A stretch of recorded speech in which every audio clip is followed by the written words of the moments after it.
Bharatiya Janata party है, ये बुंदेलखंड में आते आते इनका अहंकार खंड खंड हो जाएगा।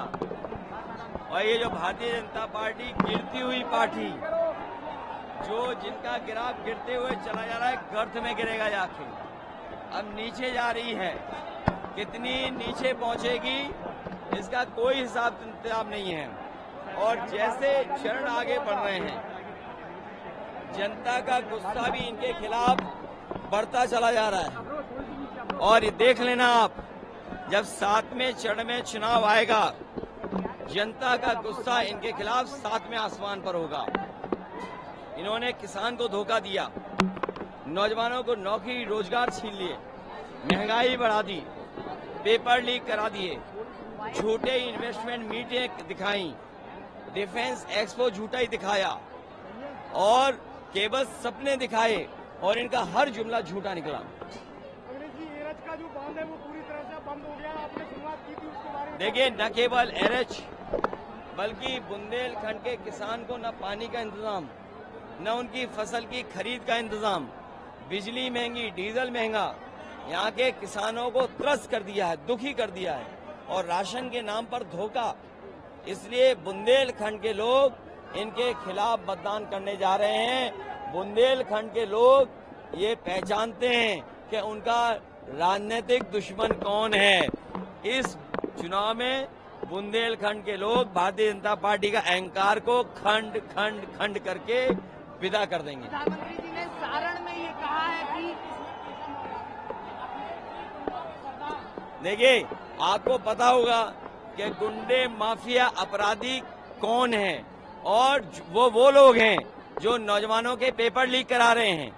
वो गुंडे माफिया अपराधी हैं जो नौजवानों के पेपर लीक करा करके पेपर लीक करने वालों को बचा रहे हैं। वो सबसे बड़े गुंडे, सबसे बड़े माफिया, सबसे बड़े लुटेरे हैं। प्रधानमंत्री सारण में थे, वो कह रहे थे कि इंडिया अलायंस एक ख्वाब देखता है कि वो अपना प्रधानमंत्री बनाएगा, लेकिन उनका विजन ही क्लियर नहीं है। 5 साल में, एक साल में अलग अलग प्रधानमंत्री। समाजवादियों का इंडिया गठबंधन का विजन क्लियर है और विजन क्लियर है, उसी का परिणाम है। क्या जनता का समर्थन इंडिया गठबंधन समाजवादी पार्टी के साथ है। जो लोग मनमर्जी हैं, जो अपनी बात मन की बात कह रहे हैं, उसको इस बार जनता, जो भारतीय जनता पार्टी गैंग है, उसको 140 करोड़ की जनता 140 सीटों पर रोक देगी। और अब मन की बात कोई नहीं सुनना चाहता, सब संविधान की बात सुनना चाहते हैं।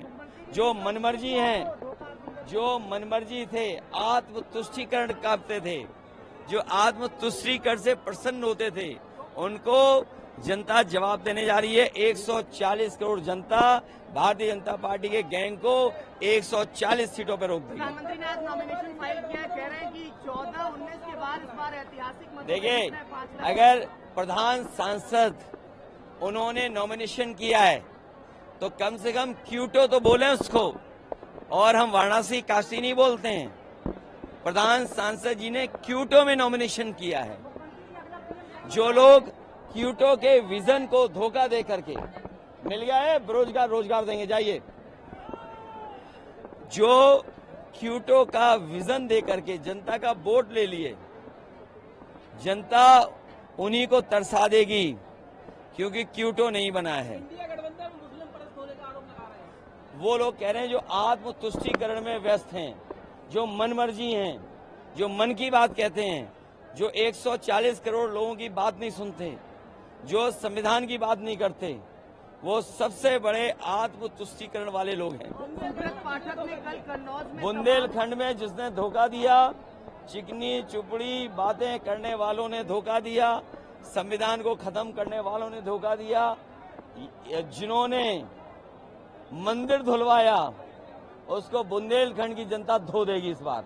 सुब्रत पाठक ने कल हुए वोटिंग पर कहा है कि समाजवादी पार्टी के कार्यकर्ताओं ने कई जगह बूथ कैप्चरिंग की, कई जगह गुंडागर्दी। अरे, पुलिस तुम्हारी, सरकार तुम्हारी।